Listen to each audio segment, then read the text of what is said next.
propósito de eso, ¿sí? Solo para... porque el tema de objetivos en cuanto a es muy amarrado a la pregunta, entonces hay que recordar. Ya. Entonces, la forma de plantear una pregunta de investigación, uno de los primeros criterios es que el tema siempre sea específico, ¿no? Que sea bien delimitado, porque uno puede querer investigar muchas cosas, ¿no? Decir, profe, a mí me gusta cardiología. Uy, pero en cardiología hay miles de cosas que investigar, ¿no? No solo el tema del mismo corazón, su fisiología, su patología, la infectología relacionada.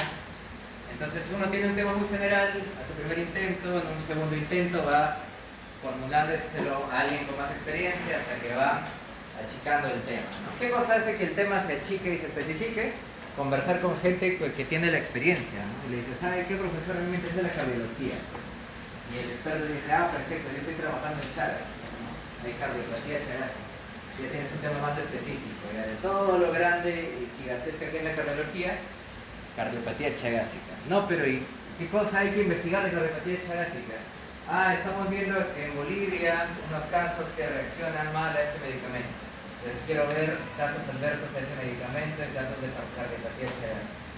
Entonces, después de muchos intentos y conversaciones, no descarten eso, conversen con el que sabe o la que sabe para llegar al tema más específico. Siguiente. Esto es repaso, Siguiente. Ahí tenemos un ejemplo, ¿no? Quiero investigar sobre la oferta de servicios en salud. La oferta de servicios es lo que el gobierno te ofrece, ¿no? Te ofrecemos hospitales, te ofrecemos clínicas, postas. Pero ¿qué podemos investigar sobre eso? Siguiente. Alguien tal vez dice, oye, los trámites administrativos, cuando se trata de ofrecer servicios de salud, son un lío, ¿no? ¿Cómo mejorarlos? O cuáles son las principales trabas, etcétera. Ese es el segundo intento. Siguiente. Y luego uno puede decir, me interesa, de todos los trámites que puede haber, las citas por teléfono y la reducción de colas hospitalarias, ¿sí? Entonces, siempre delimiten bien lo que van a investigar. ¿Cuál es la otra forma de que ustedes puedan delimitar y hacer que ese circulito sea más pequeño, aparte de conversar con los expertos? ¿Qué se les ocurre? ¿Cómo hacen que encuentren el tema específico que falta investigar? Ya no hay expertos. Entonces, ¿cómo hacen? ¿Han visto Guerra Mundial Z? En Guerra Mundial Z había expertos que sabían sobre la epidemia zombie. No había, era una epidemia que sale de la nada. ¿Y cómo averigua Brad Pitt? ¿Cómo? ¿Cómo? Temas científicos relacionados, ¿no? Enfermedades. Buscan enfermedades relacionadas. Él mismo experimenta, se inyecta enfermedades con tal de descubrir. Entonces esa es la otra forma. Siguiente. ¿Ya? Toda pregunta no se olvida, busca resolver un problema. Y los problemas abundan por todos lados, ¿no? A donde quiera que vayas hay un problema. Acá nada más en la avenida Grau tenemos un gran problema, ¿sí? Miles de problemas, ¿no? No solo problemas relacionados al tránsito, problemas relacionados a la salud. ¿Cuántos puestos de comida y salubres existen en Grau? Que venden ahí sus chicharroncitos, su chicharrón de pota, ¿no? ¿Cuánta basura se genera alrededor? Y esa basura que atrae, o los emposamientos de agua que hay también en los puestos que venden desayunos, y eso no trae mosquitos, y infinidad de problemas, no solo en la avenida Grau. Entonces, el que ustedes desarrollen un ojo acucioso, que siempre esté buscando qué problema existe y cómo puede relacionarlo a lo que saben, y ustedes saben y van a saber de medicina, les va a dar la chance de detectar muchas preguntas de investigación, ¿no? Y ya con la experiencia irán filtrando cuáles son las que valen la pena, cuáles son las que no. Siguiente. Seguimos repasando. Siguiente. Un problema se define así. ¿Qué cosa es un problema, no? Para el curso del ABC es aquello que queremos plantear, que se necesita investigar, pero en general es la diferencia entre lo que es y lo que debería ser, ¿no? Y los problemas hay en todos lados, problemas en relaciones amicales, problemas en relaciones amorosas, problemas en administración de hospitales, problemas en la universidad. Todo es, nunca nada es como debería ser, ¿no? Y la pregunta de investigación es lo que intenta explicar por qué esto no es como debería ser. ¿por qué hay muchos casos de muerte materna? No debería ser, ¿no? No debería haber tanta muerte materna. ¿Por qué? Ahí ya identificamos un problema. Siguiente. Ahora hay que tener cuidado, no todo problema necesariamente es un problema de investigación. Pueden haber muchas cosas que no son como deberían ser, pero eso no implica que se necesite gastar recursos para investigar. Tal vez ya existe la solución, solo que se necesita la acción, el presupuesto, el personal que lo haga. Por ejemplo, siguiente. Yo me preguntaría, ¿no? Viendo los hospitales de salud o MINSA, ¿por qué todavía hay un vigilante que te dice, necesitas ir a tal lugar, la cola de la fila 5? O el vigilante te dice, no, acá no hay cola, tienes que ir al otro local, ¿no? ¿Por qué todavía tiene que haber un vigilante? ¿Por qué no hay una etiquetera como en los bancos? Pones tu DNI, te sale, te dice en la pantallita, cuando salga tu número te atendemos.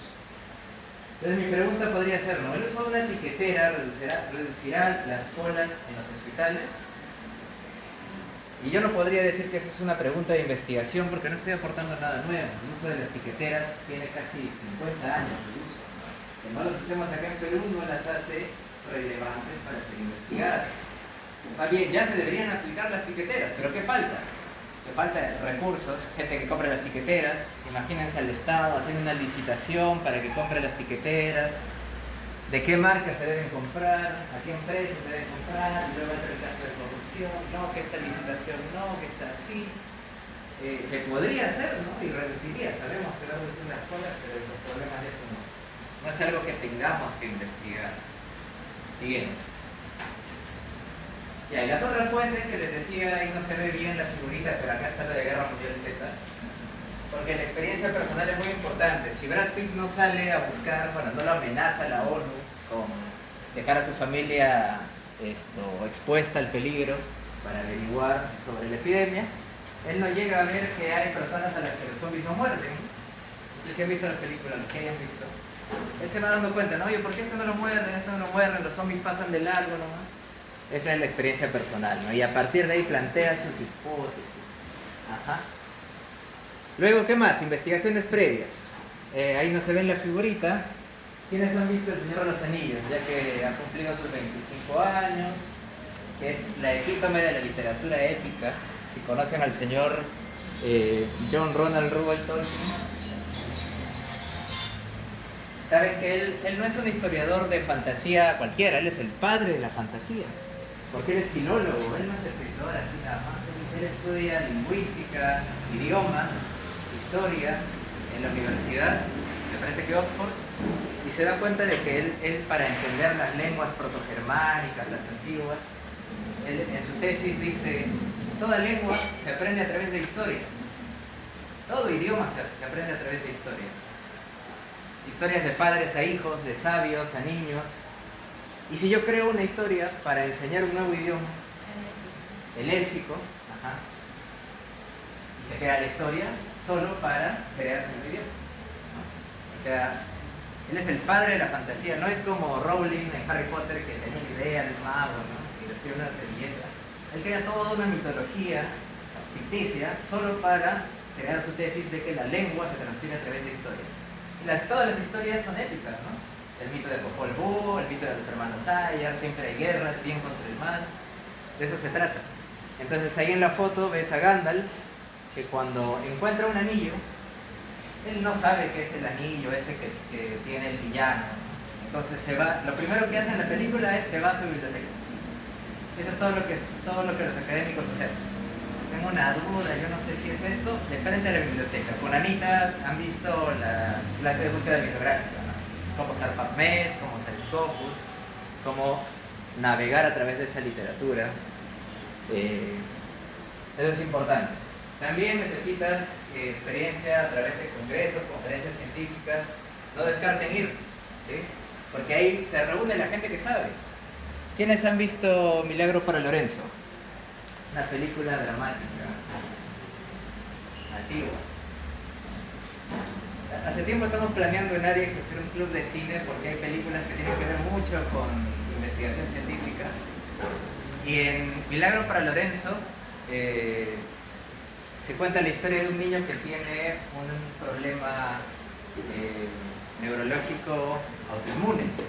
que a medida que va creciendo, la sustancia gris de su médula se va adelgazando y va perdiendo habilidades motoras, ¿no? Él está condenado a la muerte. El padre es economista, la mamá ama de casa. Todos los médicos le han dicho calidad de vida nada más. Este niño no hay forma de curar esta enfermedad. Pero el papá, que es economista, dice: y si reunimos a todos los científicos que ven este tema y junta fondos, organiza para reunir a todos los más grandes investigadores del tema en un congreso. Y eso es lo que los congresos deberían ser, ¿no? Claro que acá en Perú todavía la moda del congreso es más que nada salir a lucirse y demás y presentar un trabajo que se está haciendo, pero en realidad deberían haber mesas de trabajo para que la gente trate de resolver un problema que es afín a todos. Y es un congreso internacional, traes a gente de todos los países para ver: oye, en Latinoamérica es el dengue y el Zika lo que nos está matando, ¿qué vamos a hacer, no? Eso es lo que se plantea en este tipo de congresos, ¿no?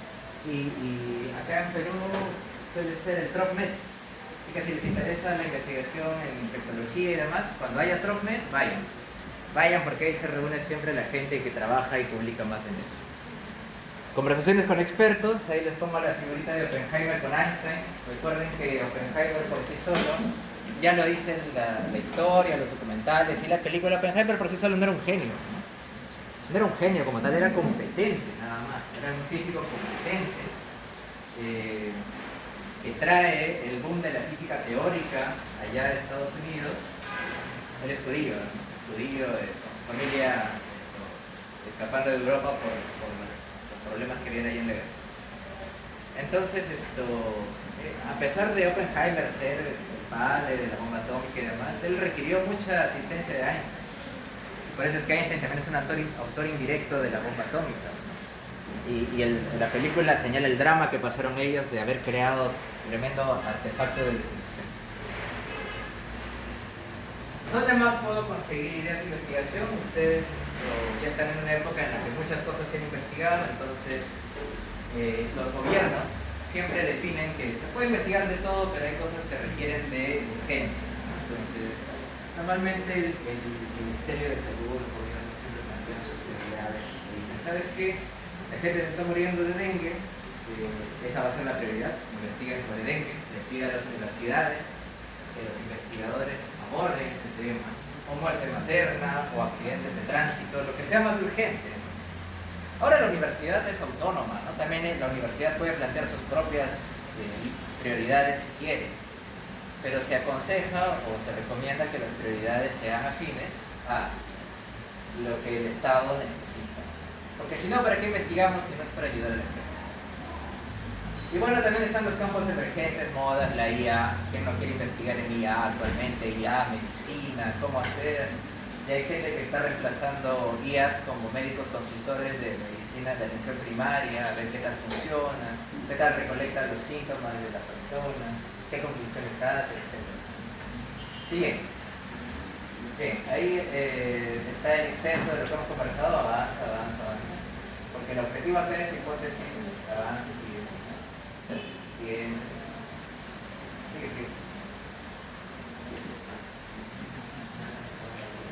Sí, ya.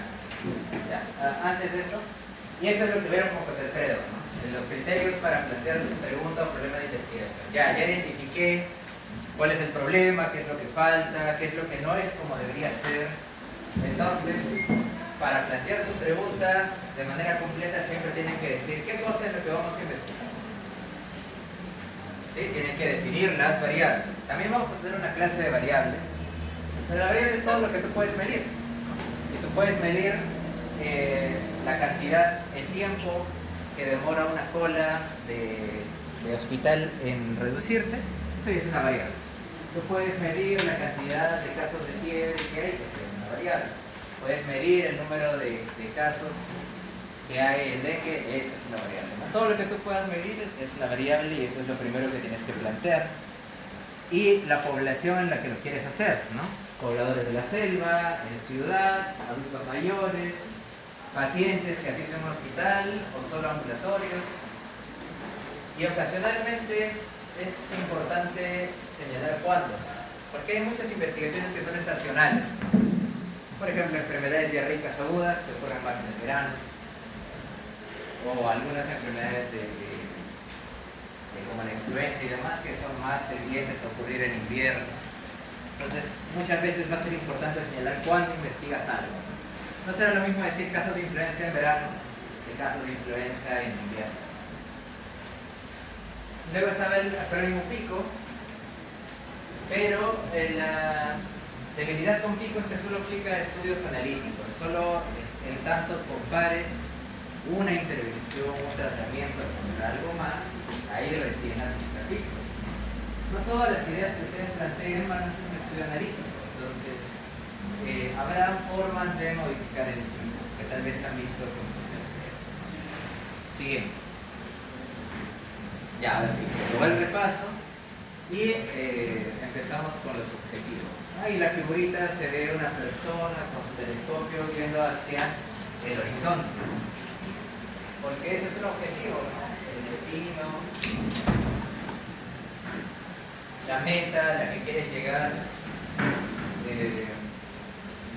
Y en investigación se relaciona bastante con la pregunta.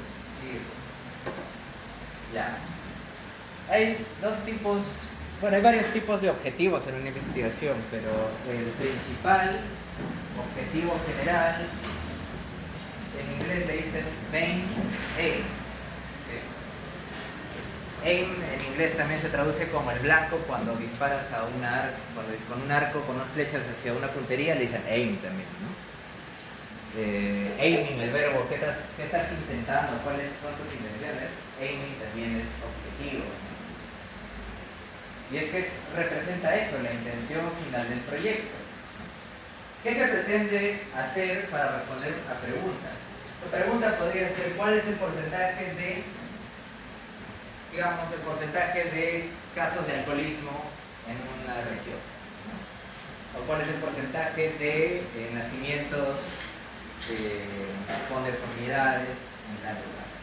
¿Cuál es el porcentaje de personas que tienen algún desorden metabólico?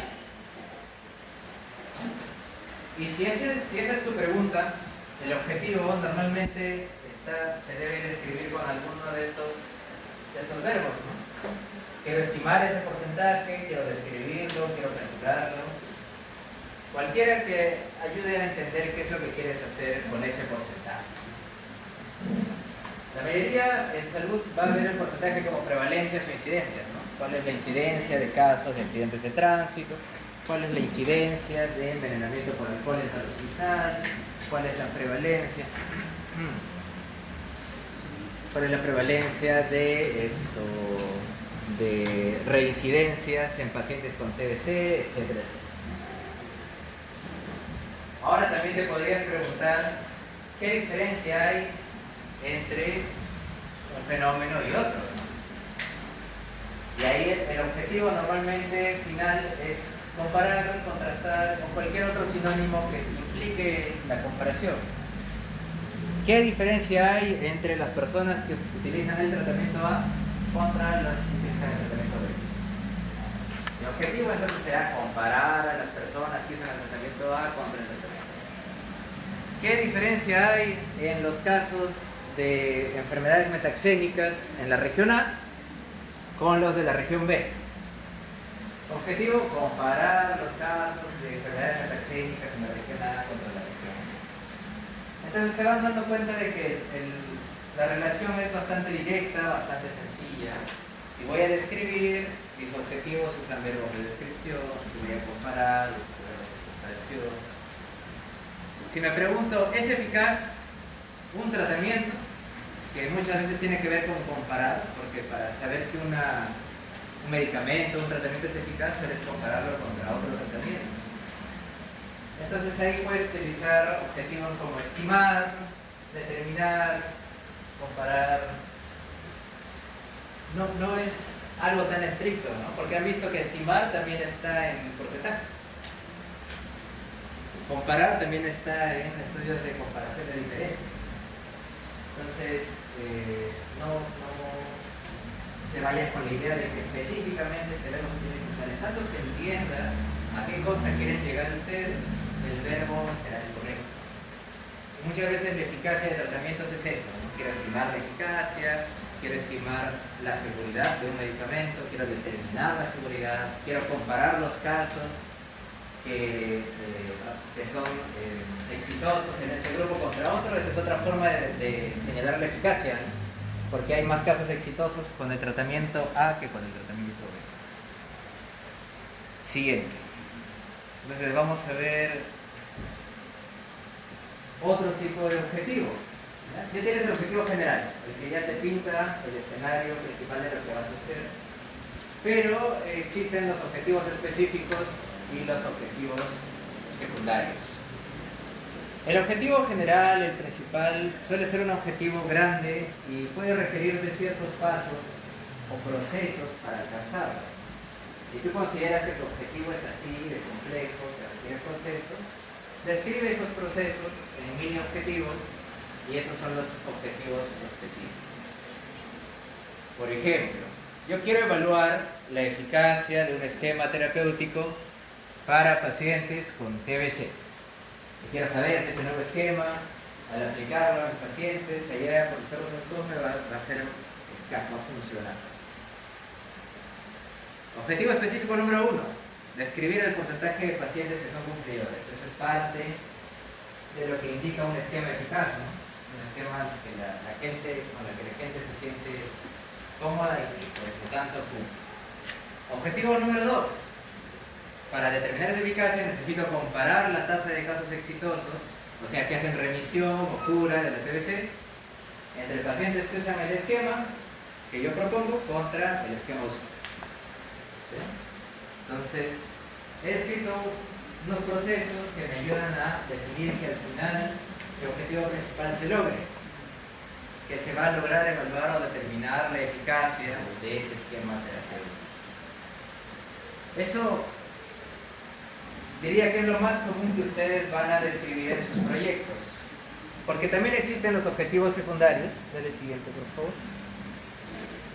Y los objetivos secundarios, más bien, como dice su nombre, secundarios, son objetivos que podrían complementar al general.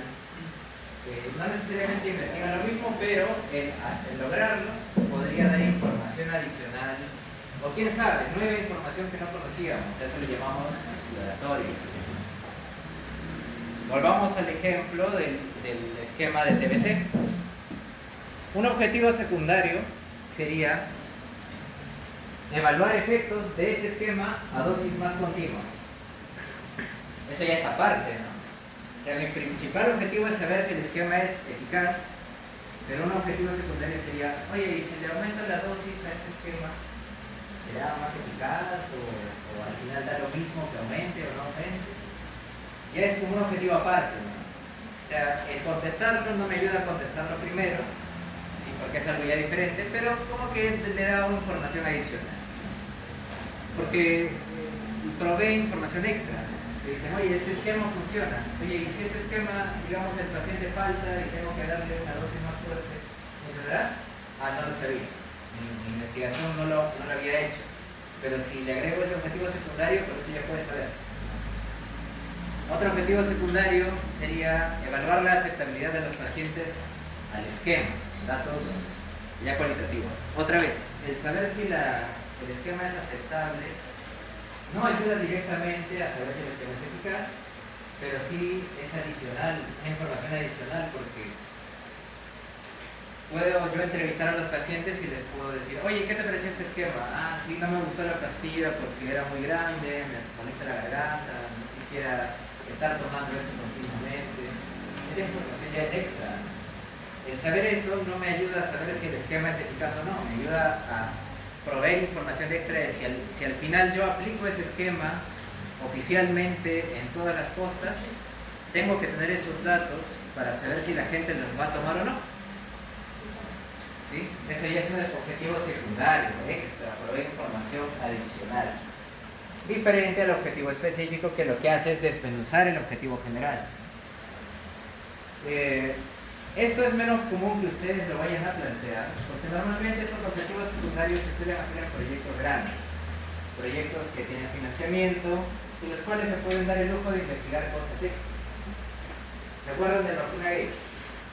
La vacuna gay, el escándalo de la vacunación, el doctor que se descubrió que se vacunó al presidente, vacunó a muchas personas que no eran parte de la investigación. Dentro de todo ese caos, de ese problema, se descubrieron cosas muy irregulares. Ese proyecto era un proyecto millonario. Nunca antes Perú había recibido tanto dinero para un proyecto de este tipo. Y cuando se descubrió el vacuna gay, se descubrió que había gente que había recibido 3 dosis de vacuna. Oye, pero si lo normal era 2 en esa época. Si lo que se pedía eran 2 dosis, ¿por qué 3 dosis? Y el doctor dijo, el que estaba siendo imputado del problema, dijo, ¿por qué 3 dosis? No, estábamos haciendo un pequeño subestudio para saber si 3 dosis eran más eficaces. ¿Sí? Eso se puede hacer. Eso no tiene nada de malo. ¿Qué fue lo malo ahí? Que, para empezar, nunca se le dijo a nadie. Si tú vas a plantear un objetivo secundario, eso debe estar descrito desde mucho antes de que se empiece a realizar el proyecto. Tú no se te puede ocurrir y ya. Si se te ocurre, tienes que hablar con el comité de ética y dices, ¿sabe qué, comité? El comité de ética es este ente que vigila a que los proyectos de investigación se realicen de la manera más íntegra posible. Tú le tienes que decir al comité de ética, ¿sabes qué? Se me ha ocurrido que podríamos evaluar el efecto de más dosis de vacuna. Entonces el comité de ética tiene que evaluar qué riesgo supone aplicar una dosis más al paciente, tener una reacción adversa, o será el costo-beneficio será necesario porque una tercera dosis implica más costos, ¿no? Entonces el comité de ética acepta, tu objetivo secundario puede ser este, ¿no? Objetivo principal, determinar la eficacia de la vacuna Sinopharm. Objetivo secundario, explorar si una tercera dosis mejora la capacidad inmune del sujeto. Es información extra. Proyectos gigantescos hacen eso, ¿no? Proyectos grandes, proyectos con financiamiento que pueden darse el lujo de explorar nuevas cosas. Siguiente, por favor. Entonces, ahora vamos a las reglas semánticas de los objetivos, que pueden no ser necesario editar esta parte, pero siempre hay personas que tienen problemas con esto, ¿no? Todo objetivo se escribe en infinitivo, ¿sí? Los verbos en infinitivo, o sea, terminaciones ar, ir, ¿no? Determinar, comparar, evaluar.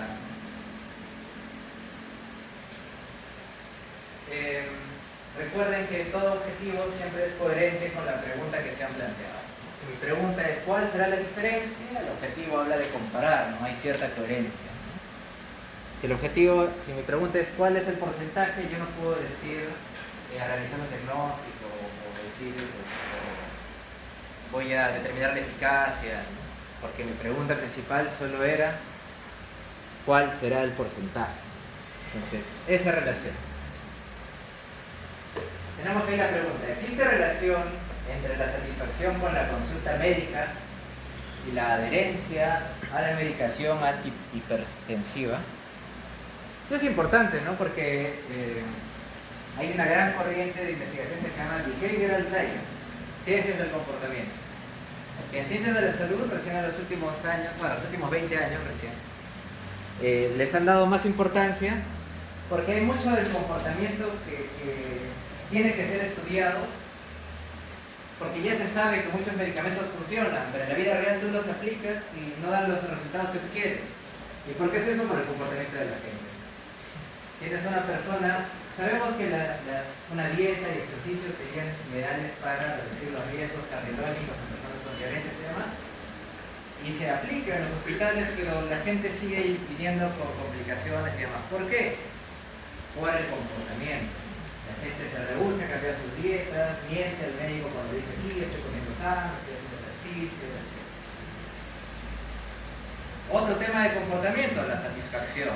Si mi médico, no estoy satisfecho con mi médico, siento que cuando me hace la consulta aparece una persona inexperta, me dice cosas con las que yo estoy en contra porque TikTok me ha dicho algo diferente.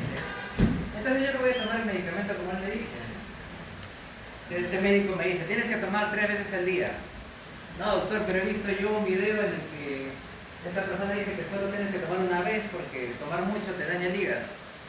Y si el médico es primerizo, no sabe cómo responderle y decirle, señor, por favor, no me cases, son 3 personas, yo soy el que sé, se pone un poco autoritario, entonces la persona va a decir, le creo más a mi video. Entonces, la relación entre satisfacción con consulta médica y adherencia a la medicación es importante. ¿Y cómo yo plantearía mi objetivo? Si quiero saber si existe esa relación, mi objetivo es determinar esa relación. O tal vez describir la relación existente, o tal vez estimar la relación que hay. En tanto se entienda lo que tú quieres hacer, puedes usar el verbo que más te convenga. ¿Qué implica estimar la relación? Pues hacer una estimación, un cálculo. ¿Qué implica determinar una relación? Pues luego de hacer el cálculo, saber que esa es la relación. Determinar. ¿Qué es describir la relación? Bueno, saber que había una relación, pero lo estoy describiendo porque ya tenemos esta relación. Entonces, en tanto se entienda y haya coherencia entre pregunta y objetivo, está bien. ¿De quién depende? Depende de ustedes como grupo, plantean ese objetivo, sométanlo a exploración por los expertos, ¿no? Profe, o al asesor, o al coach del ADC. Vamos a plantear este objetivo, ¿no? ¿Qué le parece? Y ya, ¿no? No hay una fórmula única. Siguiente, por favor. Vamos a ver algunos errores en el planteamiento de objetivos que suelen ser muy comunes. ¿Sí? ¿Saben qué es la inestabilidad lumbar? ¿Alguna vez se han levantado de cama, han dormido mal, se levantan y sienten que si se mueven de una forma les duele la espalda y tienen que quedarse tiesos? O si se agachan y se levantan y de repente sienten un tirón, la columna no estaba preparada para esa agachada. Eso es inestabilidad lumbar. O están jugando fútbol y de repente sienten un tirón en la espalda. Porque casi nunca juegan y justo ese día se encontraron con amigos, amigas y querían jugar. Eso es inestabilidad lumbar. Y es muy común en gente que trabaja en oficinas. Porque la persona para sentada todo el día, la columna no hace nada de trabajo. Entonces esa persona es muy probable que tenga inestabilidad. El estudiante tiene inestabilidad porque le gusta estudiar mucho, está sentado todo el día. Para ingresar a medicina se ha quemado las pestañas, ha estado sentado. Inestabilidad lumbar. Parece mentira, pero allá en muchos países en Europa y en Norteamérica eso ya es una prioridad en salud pública. Porque el dolor lumbar es discapacitante. ¿Y qué pasa cuando es discapacitante? Que no trabajas. Y si no trabajas, no aportas. Y por eso el gobierno, al menos en Norteamérica, en Londres, uno ya puede pedir su descanso médico por dolor lumbar, puede tener vacaciones pagas por dolor lumbar, porque puede llegar a ser grave. Pero acá todavía no le damos la importancia, ¿no? Porque somos una población recia, que, bueno, como el país es generalmente agrícola, el dolor existe, pero hay que trabajar, ¿no? Entonces todavía no tiene tanta prioridad. Pero vamos a hacer el ejercicio con este escenario, ¿no? ¿Hay relación entre inestabilidad lumbar y hacer trabajo de oficina? Probablemente, lo más probable es que sí, ¿no? La pregunta, como pueden ver, muchas veces se plantea así, pero habría que especificar el grupo de personas. No se olviden que toda pregunta debe tener población, variables, tiempos, necesarios. Entonces tenemos las variables. Tenemos inestabilidad lumbar, es una variable, la podemos medir. Hacer trabajo de oficina es una variable, se puede medir, saber quién hace, quién lo hace. ¿En qué grupo de personas? A eso hay que delimitarlo, ¿no? Jóvenes estudiantes que hacen trabajo de oficina, que sí hay, adultos en edad media, adultos mayores que todavía hacen trabajo de oficina, ¿y quiénes? Objetivo general, es determinar la prevalencia de inestabilidad lumbar en trabajadores de oficina de Lima. No tiene mucho sentido si mi pregunta es preguntarme si existe una relación El objetivo sea determinar la prevalencia, ¿no? O el porcentaje. ¿Cuál sería un mejor objetivo para esta pregunta? Cualquiera. Propuestas, no hay respuestas equivocadas. Acá no ponemos notas. O sí, no, sí ponemos notas, pero después. Pues solo para el certificado. Si mi pregunta es, ¿existe relación? ¿Cuál sería mi objetivo? A ver, por ahí atrás levanta la mano, ¿ya? Me gusta esos modales. Determinar la relación Determinar la relación. Listo. ¿No? Entre inestabilidad de lugares de trabajo. ¿Habría otra alternativa de objetivo? Aparte de determinar. Hay otros verbos, ¿no? ¿Sí?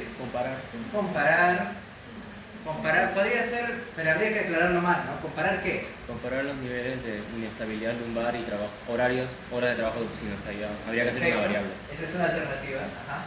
Puede ser comparar, como dice su compañero, los niveles de inestabilidad lumbar según las horas de trabajo de oficina. Evaluar la relación, esa también está correcta. Puede ser comparar los casos de inestabilidad entre quienes hacen trabajo de oficina y entre quienes no. Eso también puede ser. ¿Podría ser también la gravedad de la inestabilidad lumbar en personas que realizan trabajo de oficina y las que no? Describir la gravedad.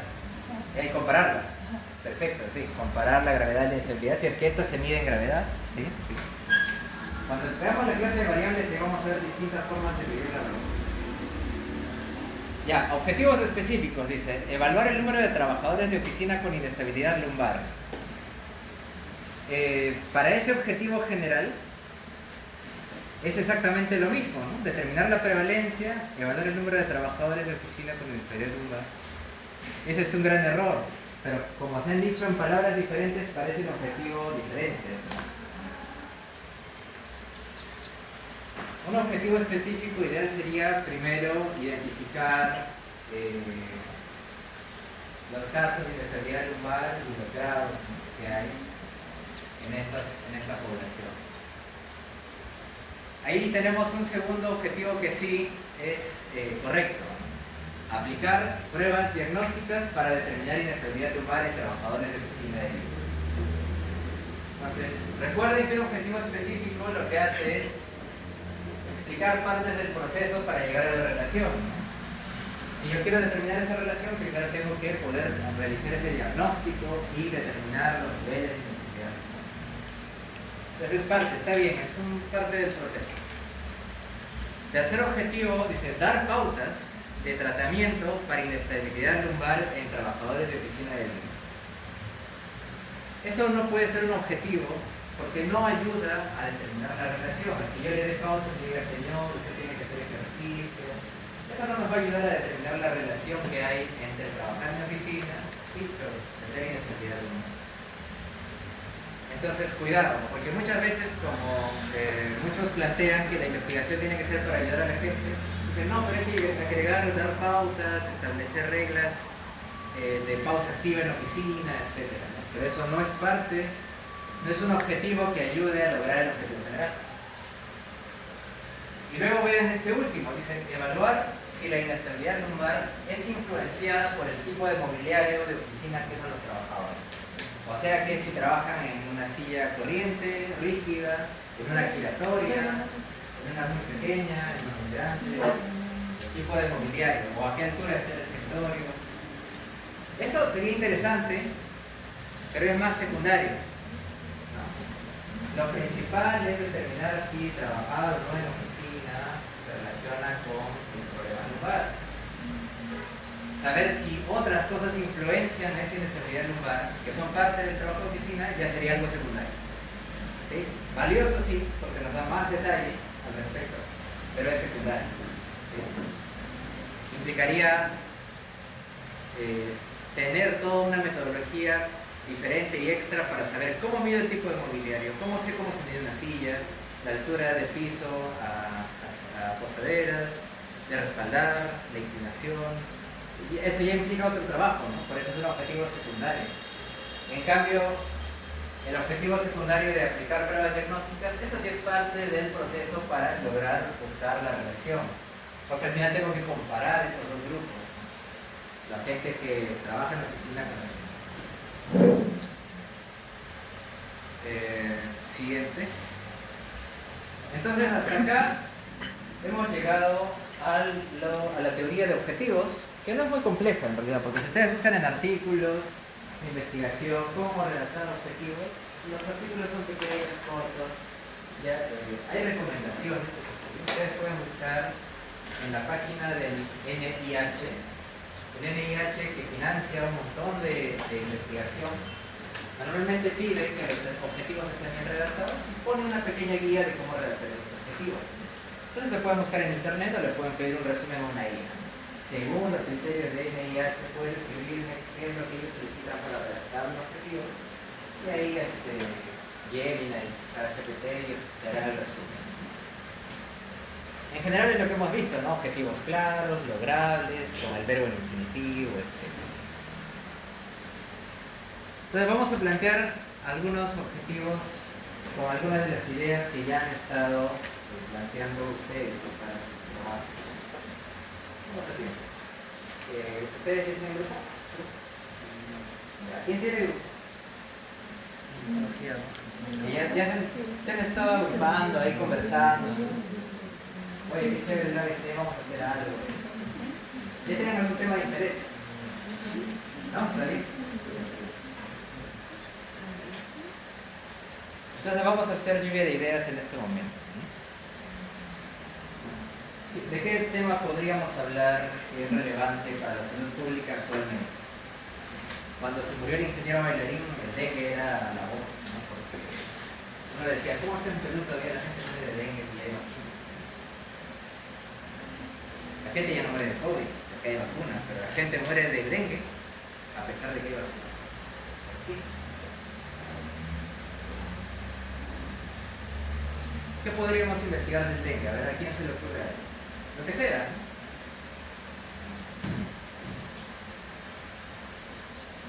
Las preguntas más comunes son ¿cuál es el porcentaje o prevalencia de? ¿Cuál es la relación entre? ¿Cuál es la eficacia de? Por ahí tenemos una propuesta. Factores de riesgo o asociados a la gravedad. Ya, perfecto. Factores de riesgo asociados a la gravedad de dengue, o sea que te dé un dengue muy grave. ¿Ya? Si vamos, ¿sí? ¿Cuánto es el nivel de conocimiento de una población específica en cuanto a la prevención del dengue? ¿Ya? ¿Cuánto conocimiento tiene una población sobre dengue? Ya tenemos dos con las que empezar. Vamos primero a lo del globo grande y globo chiquito, ¿no? Si me pregunto yo qué factores se relacionan con la gravedad del dengue, ¿eso está en globo grande o globo chiquito? No, tan grande no, porque dengue sería todo, ¿no? Está en globo mediano. ¿Cómo lo especificaríamos un poco más? Pero de ahí hay un montón. Cambio climático, ya. ¿Qué más? ¿Podrías saber cuáles son los factores asociados por lo cual ha evolucionado desde un clima que era totalmente cálido hasta un clima frío que ahora últimamente creo que en junio se han encontrado casos de dengue? O sea, tú quieres factores climáticos. Ya, sigue estando en globo mediano, ¿no? Porque los factores climáticos hay varios, humedad, lluvias, etcétera. ¿Cómo lo hacemos más chiquito? Habría que escoger un solo factor, tal vez, ¿no? ¿Qué factor creen que pueda ser de interés? Los reservorios de agua. ¿Ya? Reservorios de agua, ¿ya? ¿Qué más? Diabetes, como un factor que pueda agravar el dengue, sí, está correcto. Sí. Eso está interesante, ¿no? Se sabe muy poco de cómo las metabólicas afectan. Se sabía muy poco de cómo las metabólicas afectaban el COVID, ¿no? Y luego ya se crearon las poblaciones vulnerables. Ya, ahí tenemos algo más específico, ¿no? Diabetes como un factor para mortalidad por dengue. Eso es un dengue grave, ¿no? Un dengue que te lleva a la muerte. ¿Ya? Diabetes y su relación con la mortalidad por dengue. ¿Ya? Si quieren anótenlo porque van a tener que redactar el objetivo para esa pregunta, ¿no? La pregunta será, ¿existe relación entre tener diabetes y una mayor mortalidad por dengue.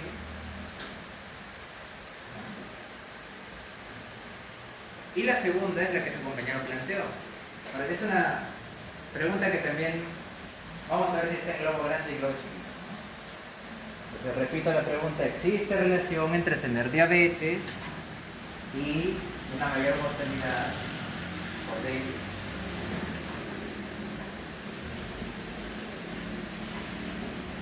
La segunda pregunta, su compañero dijo, es: ¿qué nivel de conocimiento tienen? ¿Quiénes? ¿Qué nivel de conocimiento tienen? O sea, ahí habría que especificar qué población. Sí. Por ¿Cuál se te ejemplo... ocurre? ¿Ah? ¿Cuál se te ocurre? ¿Qué población querrías?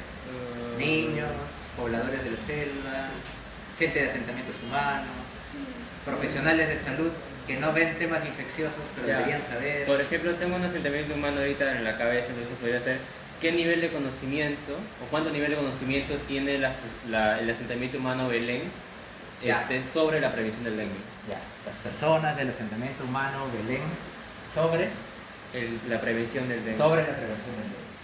Está bien delimitado. ¿Se podría ser algo más específico de eso? ¿Qué creen? ¿O ya está suficientemente delimitado?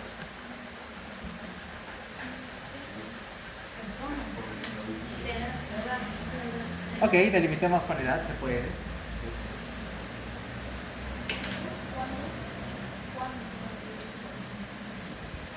Habría que ver si es relevante cuándo, ¿no? Habría que ver. ¿Qué opinan? ¿El cuándo es relevante en un año? ¿En un periodo de años es más relevante que la gente sepa más o menos? Sí. ¿O debe saber siempre? Sí, sí. Me ha dicho sí a las dos. Ya, entonces tal vez no es tan relevante. ¿O sí? Dejámoslo por ahora ahí. Solo con esa pregunta. Ya. ¿Quién tiene una propuesta de objetivo para la primera pregunta? ¿Cuál sería el objetivo?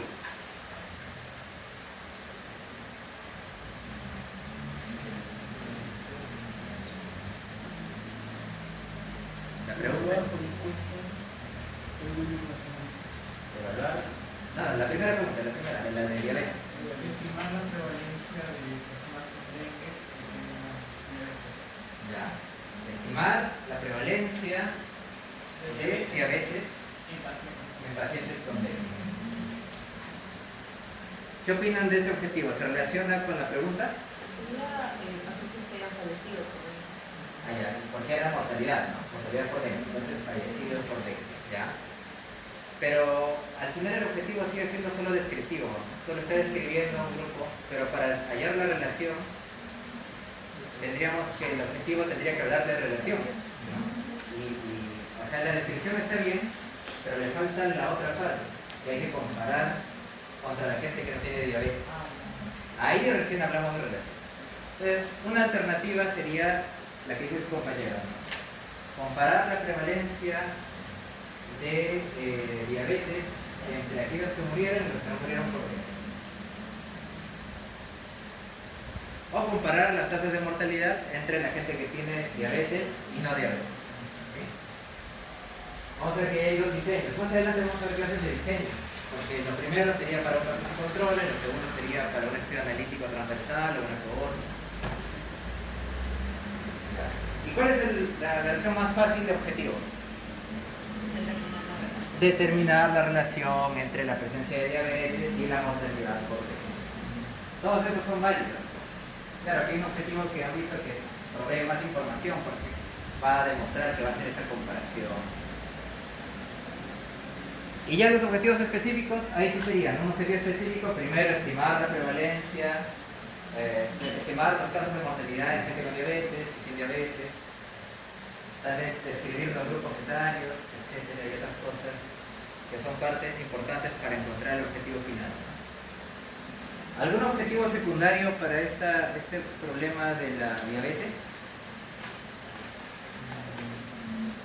¿Cómo recolectan información de lo que vivieron y lo que no tienen que ver? ¿Cómo así como...? O sea, no sé, pues de la forma que se recolectaron. Ya. Ah, ya, creo que ya te entendí. si la forma en que has recolectado la data contesta mejor la pregunta. O sea, una cosa es ir a recolectarla en persona y otra tomar la historia clínica. ¿A eso te refieres? ¿O cómo? Como que un objetivo secundario podría ser simplemente la forma en cómo se tomado. Pero ojo que tiene que llegar al objetivo principal de la relación, aportar algo a la relación, algo que no sabíamos sobre la relación entre diabetes y muerte. Creo que lo de recolección de datos se llama como parte del proceso. Secundario, ¿no? Secundario, sí, algo extra, que aporte a la relación entre diabetes y muerte.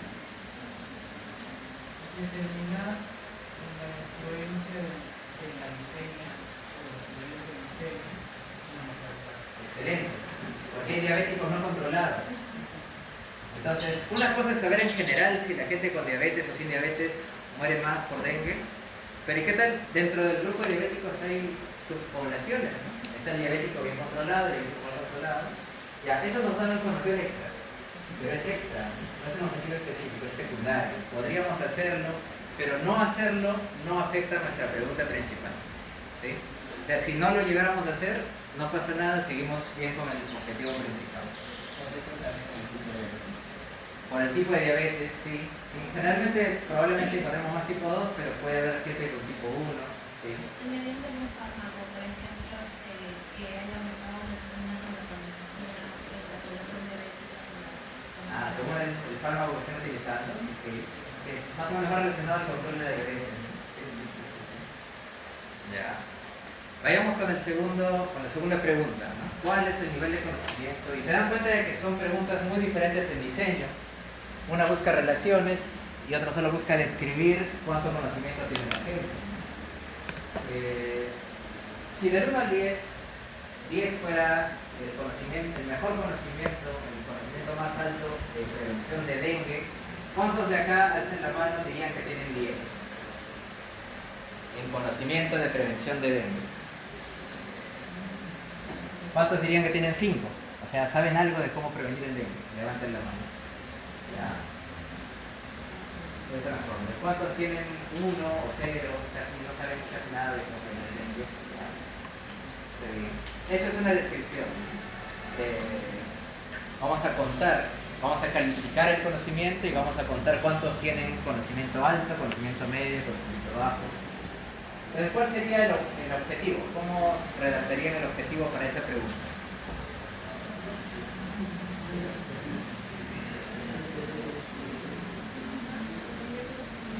Estimar el nivel de conocimiento. Ok, sí, se puede estimar. Puede que haya algún cálculo para estimar ese nivel de conocimiento. ¿Qué otra cosa qué otro verbo se podría utilizar? ¿Cómo? ¿Aleatorizar? Determinar el nivel de conocimiento, sí. Describir el nivel de conocimiento. Reportar el nivel de conocimiento. En tanto se entienda y lleguemos a lo mismo, está bien. No se casen con un único verbo. ¿Sí? ¿Podría ser un objetivo el calcular la cantidad de personas que tienen un alto nivel de conocimiento? Si quieres subdividirlo, claro. Sí. Sí, mira, por ella, Cristel nos dice, un objetivo específico podría ser, solo quiero describir los que tienen un nivel alto, o qué porcentaje tienen un nivel alto. Ya está bien, podría ser un objetivo específico. Es parte de entender el objetivo general. ¿Algún otro objetivo específico que puedan plantear de ahí? Ojo, no secundario, específico.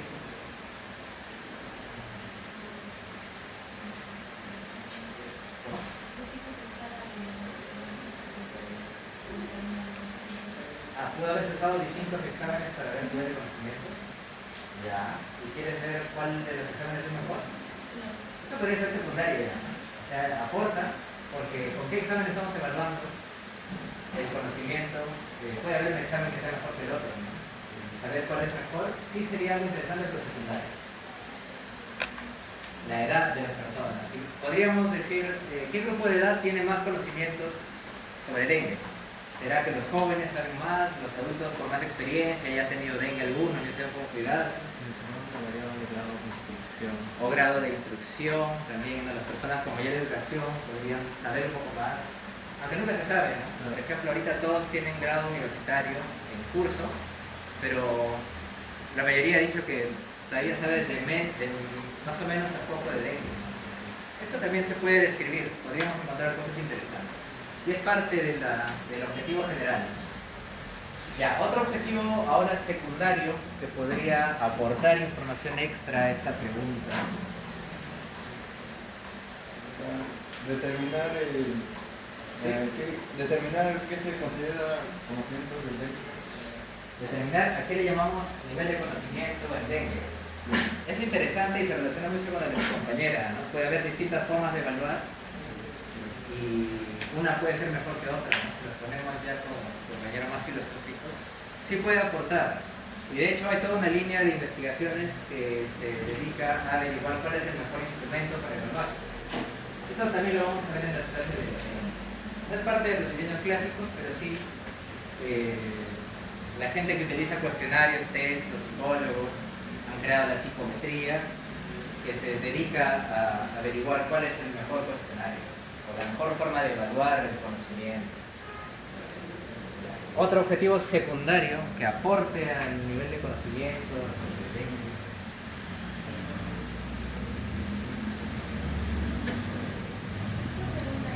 La persona, por ejemplo, se podría añadir quizás otro tema, por ejemplo, las personas que, o sea, el personal de salud, que en la parte de quizás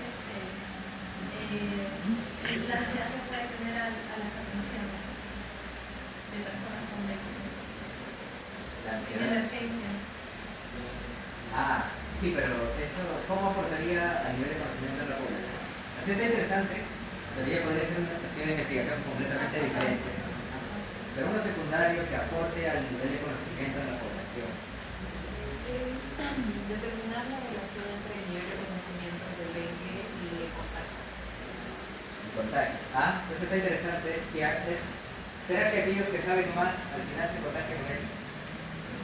¿Sí? Eso se podría explorar, ¿no? Ya los calificamos, ya evaluamos su nivel y entre los que sacaron las puntuaciones más altas les preguntamos, ¿ustedes sabía esto cuando ya se infectó? O tal vez los vemos 2 meses después y vemos si se infectaron o no en una época alta, a pesar de que sabían. Luego entender por qué, eso sí es secundario, aporta y explora cosas tal vez para futuros estudios. Está bien. Ya. Listo. Vamos a pasar a hipótesis entonces. Es casi lo mismo, solo que la semántica a veces varía, ¿no? Ahorita vamos a ver por qué algunas instituciones indistintamente o te piden objetivos o hipótesis. Y algunas universidades te piden ambos, a pesar de que es repetitivo. Vamos a ver hipótesis. ¿Le da la siguiente, por favor? Doctor, hay una pregunta en la transmisión en vivo de Sofía Meléndez. Sí. Dice, ¿es válido usar algún método específico como SMART o deductivo para formular objetivos generales y específicos? He visto que los objetivos SMART se utilizan bastante en administración, en gestión, ¿no? Un objetivo SMART es un objetivo que sea alcanzable, específico, no me acuerdo bien el acrónimo, pero normalmente se plantea para temas de gestión. Si te sirven, lo puedes utilizar. ¿Sí? En gestión, tú tienes que plantearte objetivos para tu empresa, ¿no? Acabo de crear mi empresa, quiero que dure al menos un año. ¿Cuál es el tipo de empresas que dura menos? Los restaurantes. Y uno dice, oye, pero ¿por qué si toda la gente come en la calle? Que la calidad de insumos, la duración de los insumos es corta, es cara, hay periodos bajos. Entonces, en gestión, en administración, te dicen que tus objetivos sean SMART. Planteate un objetivo que sea específico, que sea medible. Por ejemplo, voy a servir, en mi primer mes tengo que vender al menos 40 platos del menú principal. Eso es medible, ¿no? Se puede medir. Que sea específico, algo inespecífico sería, quiero que mi restaurante sea el más solicitado del país o de la ciudad. Eso es un poco inespecífico. Más específico sea, quiero que mi restaurante tenga al menos 30 visitas en el día. Esos son objetivos SMART, al menos en gestión. No he visto ejemplos de cómo utilizarlos en investigación. Supongo que en tanto sean alcanzables, ¿no? Que, digamos, si tienes como proyecto evaluar la relación entre diabetes y mortalidad, un objetivo alcanzable sería, o sea, tendrías que plantearte esa pregunta en un escenario en el que sea alcanzable encontrar pacientes con diabetes y demás, pero yo les he visto más para gestión. Esa sería mi respuesta. Doctor, hay una pregunta más. Sí. Frank Joaquín León dice, ¿en un protocolo de investigación es indispensable plasmar los objetivos secundarios? En un protocolo depende, ¿no? Si tú crees que tienes los recursos para hacerlo y aportan al objetivo general, sí puedes, nada te lo impide, pero a veces cuesta. Cuesta, pues un objetivo secundario, por eso les decía, es más común verlo en proyectos con financiamiento. Tienen el dinero para hacerlo. Algunos prefieren quedarse con su objetivo general y no complicarse. Bien, vamos a pasar a las hipótesis. La hipótesis es un enunciado afirmativo y para los proyectos representan la respuesta que tú esperas encontrar en tu investigación.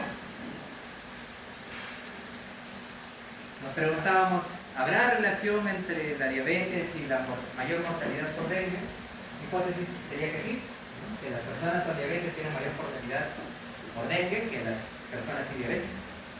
Es un enunciado afirmativo, estoy afirmando que las personas con diabetes van a morir más, a diferencia de las que no. ¿Y en qué me baso para plantear una hipótesis? En dos cosas. Primero, el fundamento teórico. ¿Qué me dice la teoría sobre la diabetes? Pues el sistema metabólico está comprometido, el azúcar en la sangre afecta a varios órganos, el dengue también genera falla orgánica, entonces un dengue que ataca órganos ya dañados tiene más chance de matar a la persona. Teóricamente, la fisiología, la fisiopatología de la diabetes soporta mi hipótesis, ¿no? O sea, tengo todo para creer que sí, que la gente con diabetes sí va a morir. Pero muchas veces el sustento fisiológico no es suficiente. Hay cosas que por fisiología podríamos creer que funcionan, pero al final los datos empíricos, la vida real nos muestra lo contrario. Uno pensaría, oye, el consumo de alcohol siempre va a ser nocivo para las personas, porque el alcohol, pues, compuesto etílico, al ser consumido por el cuerpo no lo puede procesar, hay muerte celular, el alcohol debería ser dañino en todo sentido, ¿no? Pero luego nos dicen, oye, hay cierto alcohol que tiene ciertos polifenoles que generan protección cardíaca. El cierto grado de consumo de alcohol podría ser protector de enfermedades cardíacas. Entonces ya la fisiología por sí sola no nos explica todo, ¿no? Para plantear una hipótesis. Entonces también las creencias del investigador pueden ser útiles, además de los datos empíricos. En Guerra Mundial Z, voy a regresar a esa película. En Guerra Mundial Z, Brad Pitt dice, oye, ¿y si la gente enferma en realidad es inmune a los zombies? Era su creencia, no tenía ningún fundamento teórico. Y tiene que estrellarse con un avión y todo para llegar a Escocia, a la OMS, y encontrar una infectóloga que le diga, puede ser porque hay ciertas bacterias que cuando invaden al hospedero son protectoras, no quieren enfermarse de otras cosas. Ya, podría ser, ¿no? Y vamos a enfermarte a ti con otros virus a ver si funciona la hipótesis. Entonces la creencia del investigador es importante, pero también el fundamento teórico. Ambas cosas para plantear una hipótesis. Siguiente, y esto es importante. Hay ciertos diseños clásicos en la epidemiología que vamos a ver en siguientes clases. Estudios descriptivos, transversales, casos de controles. Según estos diseños, no todos ellos necesitan una hipótesis. Porque como ya vimos, las hipótesis requieren de cierto fundamento y creencia. Nunca solo de una, de ambas, sí. Entonces, hay diseños cualitativos o exploratorios que no requieren hipótesis, porque no la necesitan. No necesito tener una creencia previa, porque voy en blanco a explorar qué puedo encontrar. Por ejemplo, me gustaría saber por qué la gente no dona sangre. Y puedo hacer un diseño cualitativo, voy a entrevistar a la gente y preguntarles por qué no donan sangre. ¿Por qué Perú es de los lugares donde hay menos cantidad de donadores? Y yo no puedo ir con una hipótesis y decir, es porque la gente tiene miedo a las agujas, o es porque la gente es mezquina y el enemigo de un peruano es otro peruano. No puedo lanzarme a una sola hipótesis porque hay muchas cosas que pueden ser y más bien tengo que explorar. Entonces en esos diseños no se plantea una hipótesis. Más bien tú vas a descubrir qué encontrar. Sería contraproducente plantear una hipótesis porque si lo haces, más bien te estarías limitando a no descubrir otras cosas que sí podrías encontrar. Si tú vas con la idea de que la falta de donación es porque las personas tienen cierto temor a las agujas, a infectarse, entonces se te escaparían muchas otras opiniones que tú no estarías buscando. Entonces en un diseño cualitativo, exploratorio, no planteas hipótesis y así puedes encontrar muchas cosas. Puedes hasta plantear futuras 10, 15 hipótesis que antes no conocías. Y luego también los diseños descriptivos no requieren muchas veces de hipótesis. Muchas veces digo porque en otros casos sí las requerirá. Porque también es algo que no sabes qué vas a encontrar. Por ejemplo, su compañera dijo, quiero conocer, describir el nivel de conocimiento de ciertos pobladores en el mundo. Yo no sé si voy a encontrar bajo conocimiento o alto conocimiento. No sería muy útil decir, como hipótesis, voy a encontrar un alto conocimiento en esta población. No tendría mucho valor, porque estoy explorando también algo que recién se va a descubrir. ¿En qué casos sí podría yo plantear una hipótesis por diseño descriptivo cuando hay mucha evidencia a favor? Por ejemplo, yo me gustaría describir los casos de mortalidad materna en el país. Y pues yo sé ya que por años previos las tasas de mortalidad materna han estado reduciéndose. Tendría yo cierta evidencia para decir que voy a encontrar un número menor al del año anterior. Si es que he hecho muchas propuestas y políticas para reducir la mortalidad materna, podría aventurarme a decir que este año la mortalidad va a ser menor al porcentaje del año anterior. Es un estudio descriptivo, sí, pero de todas maneras estoy comparando contra algo más. Entonces algunos críticos dirían en realidad eso no es un estudio descriptivo, es analítico porque estás comparando un año contra otro. Entonces, en general, los estudios descriptivos no van a requerir una hipótesis.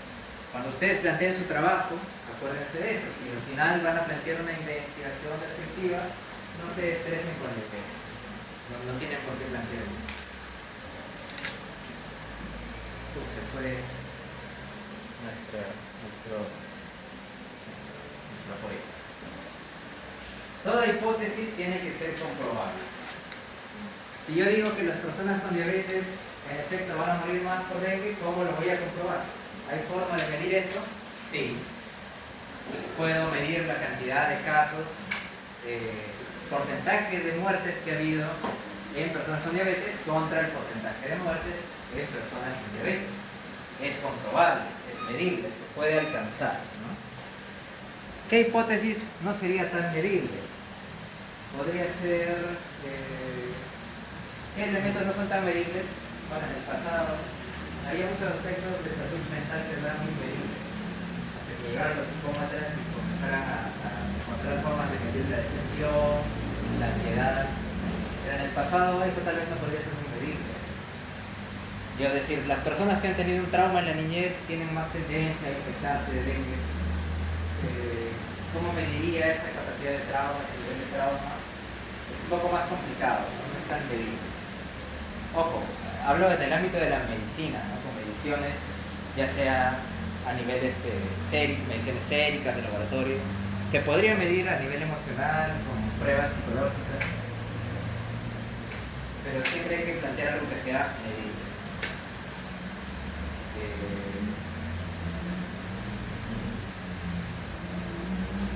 La hipótesis también guarda una relación de coherencia con el objetivo y la pregunta de investigación.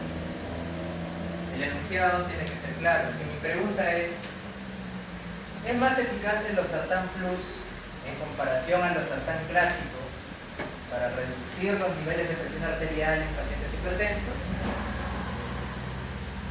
Una hipótesis poco clara sería sí, ¿no?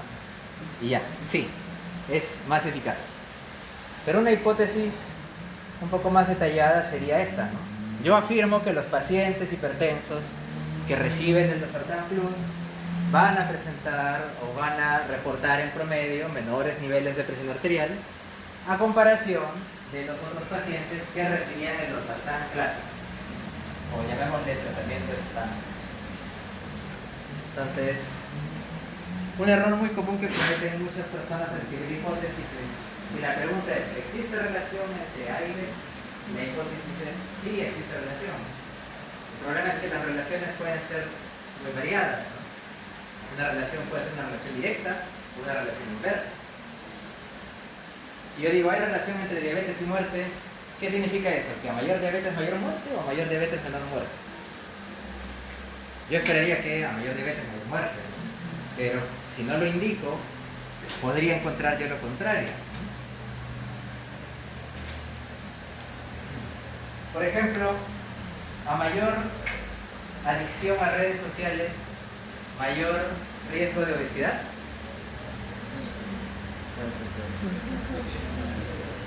Hay un fundamento, ¿no? Sí puede haber fundamento. Puede ser también lo de scrollear, porque eso generalmente hace que no se mida realmente cuánto tiempo se pasa en una aplicación. Ok. Que puede Claro. aumentar ese nivel. La adicción a redes sociales tiene que ver con el tiempo que pasas en redes sociales, ¿no? Por el scrolling también. El scrolling, el tiempo que estás ahí. Y directamente la adicción a redes sociales podría llevarnos a sedentarismo, el sedentarismo o obesidad. Pero la adicción a redes sociales también nos podría llevar a desórdenes alimenticios, a no comer bien, a desnutrición y por lo tanto a bajar de peso. Entonces, si yo digo, hay relación entre adicción a redes sociales y peso, tengo que aclarar, ¿no? A mayor adicción, mayor peso, o a mayor adicción, menor peso. ¿Cuál es mi fundamento? Entonces, una hipótesis tiene que ser clara. En ese caso, la hipótesis tendría que decir, las personas que tienen mayor adicción a redes sociales son más sedentarias y por lo tanto tienen mayor riesgo de obesidad. O, por poco cambiar la teoría, ¿no? Las personas con adicción a redes sociales tienen más desórdenes alimenticios, no comen y por lo tanto mayor riesgo de desnutrición. En tanto como tú plantees tu fundamento, la hipótesis será válida siempre y cuando sea clara.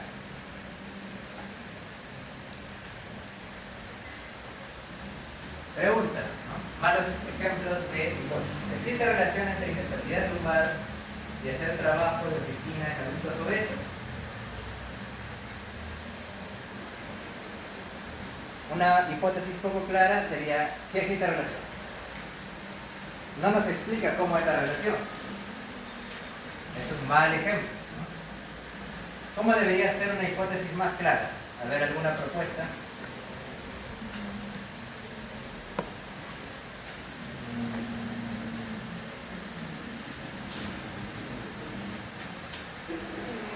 ¿Existe mayor prevalencia de la inestabilidad lumbar y hacer trabajo de oficina en adultos mayores? Está por ahí, casi. Empezaste muy bien. Esquivaste en defensa, otro, pateaste y chocó en el palo. Pero rebotó hacia ti, puedes patear otra vez. El hacer trabajo de oficina provoca inestabilidad lumbar. Está casi. Es un gol pero con asistencia, alguien te lo pasó. Alguien esquivó todos los defensas y tú metiste el gol. Está bien. ¿Quién se hace un gol de media cancha? Hay una relación directa entre el grado de inestabilidad lumbar ¿Ya? y el tiempo de trabajo de oficina en adultos obesos. Eso está muy bien, porque explicas cuál es la relación. Relación directa quiere decir que mientras Más grado de inestabilidad, habrá más inestabilidad en el grupo que hace más horas. trabajo de oficina o más horas, si quieres medirlo en horas, ¿no? Otra sería... ¿sí? Sí. A la hora de la relación, solamente por medio directo o directo. También si quieres directamente proporcional. Sí, relación directa o la cantidad de casos de inestabilidad lumbar es directamente proporcional al porcentaje de trabajadores de oficina. Sí. Continuando con el ejemplo que dio su compañera Cristel, ella decía, existe mayor prevalencia de inestabilidad lumbar en el grupo de trabajadores de oficina a comparación de las personas que no trabajan en oficina. ¿Sí? Entonces estás afirmando que va a haber más inestabilidad en un grupo que en otro. Eso es lo mismo que decir que hay una relación directa, solo que más explicada. Se puede decir, hay relación directa proporcional, un grupo tiene más el caso que estoy buscando que el otro. Entonces se van dando cuenta de que las hipótesis son casi siempre comparaciones. Un grupo que está expuesto a un problema contra un grupo que no está expuesto. Pues los que están expuestos, los que trabajan en oficina, están sentados, ¿no? Ese grupo expuesto tiene más probabilidad de tener la enfermedad de inestabilidad lumbar que el grupo no expuesto. ¿Sí? Entonces, las hipótesis suelen compararse entre personas expuestas y no expuestas a algo. En el caso de diabetes y mortalidad, ¿a qué están expuestas las personas? ¿A la muerte? No, están expuestas a la diabetes. Entonces, las personas que se han expuesto y tienen diabetes tienen mayor proporción de mortalidad que las que no. Esa sería la hipótesis. O las personas con diabetes tienen más tasa de mortalidad que las personas sin diabetes. Pregunta 2.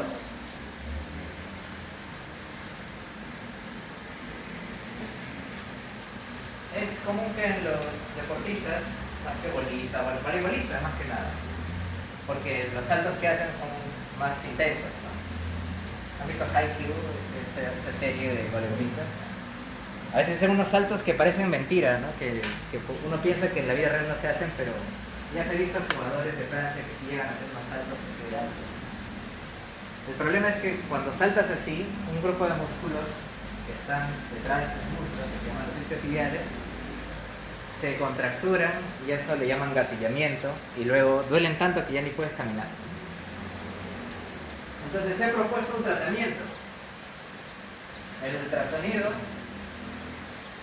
con alto voltaje. O sea, aplicar unas herramientas electrónicas ahí en el músculo para aliviar este gatillamiento. Mi pregunta es eficaz el ultrasonido con alto voltaje para reducir el dolor muscular en pacientes con gatillamiento isquiotibial? Una mala hipótesis sería esta, ¿no? Sí, es eficaz. Podríamos dar más contexto, ¿no? ¿Quién da una alternativa de hipótesis? El ultrasonido con alto voltaje es eficaz para reducir el dolor muscular en pacientes con gatillamientos isquiotibiales en comparación a otros tratamientos. En comparación a otros tratamientos. Eso es muy importante, ¿no? Para saber que es eficaz, se compara ese con el otro. Ya, pero ahí está bien, pero ¿qué cosa es ser más eficaz? Así, aterrizando la idea, ¿cómo sabríamos que algo es eficaz? Reduce más el dolor.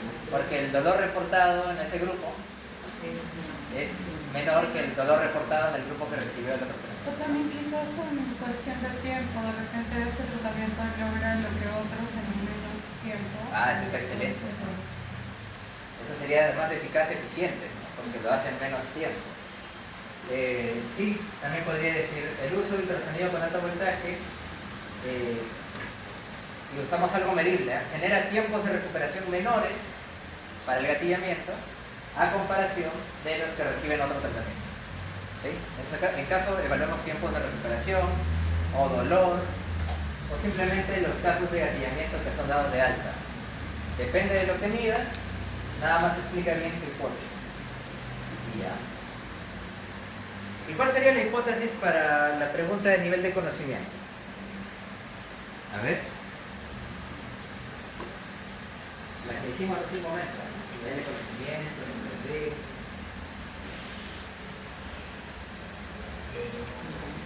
¿Cómo? Ajá, exacto. Por el diseño, no necesariamente tenemos que plantear hipótesis, ¿no? Porque es un estudio descriptivo. Solo vamos a ir y describir cuánto conocimiento hay. No creo que ayude mucho decir vamos a encontrar conocimiento alto o bajo. Creo que lo interesante es más bien lo que encontremos. Entonces no se tiene que plantear una hipótesis. Está bien. Está bien. Si están atentos a la pregunta trampa.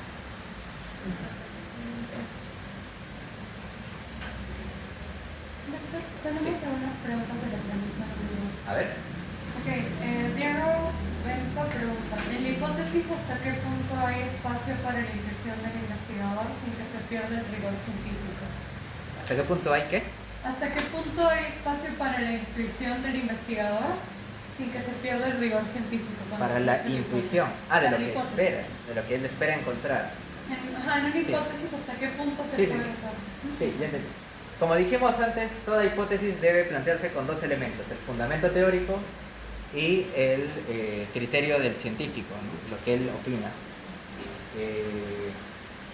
Sí tendría que haber ambos, al menos. O sea, hasta qué espacio dejas a la intuición. Esa intuición tiene que estar guiada por algo de conocimiento, al menos experiencia. Tal vez la fisiología te dice todo lo contrario, pero tú has experienciado, experimentado casos en persona de lo contrario. Eso podría ayudar, ¿no? Pero habría que encontrarle también parte de fundamento a ese escenario contrario. Yo no diría que hay que dejar toda la intuición. Siempre tiene que haber algo de fundamento teórico. Muchas gracias. También hay otra pregunta. ¿En qué casos no se colocan hipótesis nulas? Ah, hipótesis nulas. No quería tocar ese tema, pero vamos a hablar justo ahorita de esto, ¿sí? Estamos hablando ahorita de hipótesis de investigación, ¿sí? Como enunciados, pero en el mundo de la estadística, las hipótesis pueden ser contrastadas bajo una metodología que viene de la estadística frecuentista. Esta metodología implica que tú te coloques en un escenario en el que la hipótesis no ocurre, como tú esperarías, que ocurre todo lo contrario. A eso se le llama hipótesis nula. Tendríamos que contar la historia de la dama que toma té. Y ustedes pueden buscarla en internet. ¿Quién ha escuchado a la dama que toma té? ¿Alguien? ¿Alguien? ¿Se conoce? ¿Han escuchado a la dama que toma el té? Bueno, en Inglaterra el té no se toma solo siempre. Se toma, bueno, acá también tomamos té con limón, ¿no? ¿Quién de ustedes toman té con leche? Casi nadie, ¿no? Té con leche, qué raro. Pero en Inglaterra es algo fino tomar té con leche. El té chai sí. ¿Cómo? El té chai con leche es un poco, pero El té chai, claro, el matcha, por ejemplo, el matcha que venden en algunos lugares, el chai latte, es té con leche, sí. Pero es más reciente, ¿no? En el común del día a día la gente no pone su bolsita y luego le echa su lata de leche. Pero en Inglaterra sí. Entonces, la gran duda o el ejemplo que se genera en la estadística es el siguiente. Hay una dama muy elegante que toma té con leche, pero ella dice que es mejor echar primero la leche y luego el té. Sabe mejor que cuando te sirves el té y luego echas la leche. Y ella afirma que su paladar es tan refinado que es capaz de detectar en qué casos se echó primero la leche y en qué casos se echó el primero el té. ¿Sí? Entonces un estadístico diría, a ver, vamos a demostrar si es verdad, ¿no? Así que le entrega 10 tacitas, ¿ya? Aleatoriamente la mitad tiene primero la leche y luego el té, y la otra mitad primero el té y luego la leche. ¿Ya? ¿Cuántas debería encontrar la dama para decir que ella en realidad puede diferenciar cuándo se echó primero la leche o cuándo se echó primero el té? ¿En cuántas debería acertar? 7 de 10. ¿7? Yo pensaría que en todas. Si tiene la habilidad, en las 10 de 10 tiene que acertar. Si acierta en 9, ¿tiene la habilidad? O sea, se puede equivocar en una, ¿no? Claro. Si acierta en 8, todavía, ¿no? ¿Quién no se equivoca? Nadie es 100% certero, ¿no? Hasta el jugador de básquet más profesional falla al menos un tiro libre, ¿no? Y si al final acierta en 2, No,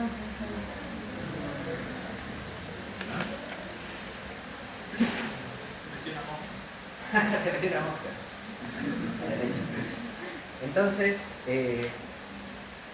pongámonos en el escenario. La hipótesis es, la dama sabe es capaz de identificar las tazas de té con leche o en qué orden se echó el té y la leche, ¿no? Si la dama hubiera acertado solo en 2, cuando lo esperable era 10,